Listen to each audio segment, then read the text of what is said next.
I want to express our grief and condolences to the families of two hostages. One American, Dr. Warren Weinstein, and an Italian, Giovanni Loporto, who were tragically killed in a U.S. counterterrorism operation.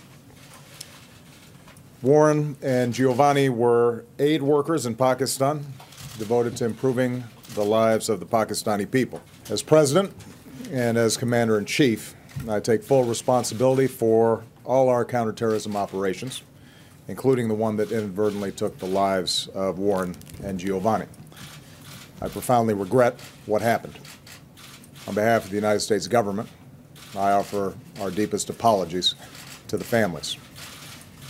As soon as we determined the cause of their deaths, I directed that the existence of this operation be declassified and disclosed publicly.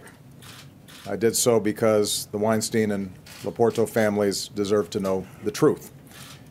And I did so because, even as certain aspects of our national security efforts have to remain secret in order to succeed, the United States is a democracy committed to openness in good times and in bad. Our initial assessment indicates that this operation was fully consistent with the guidelines under which we conduct counterterrorism efforts in the region, which has been our focus for years because it is the home of al-Qaeda's leadership.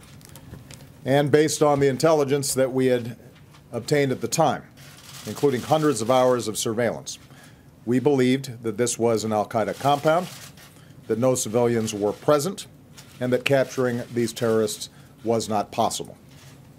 And we do believe that the operation did take out dangerous members of al-Qaeda.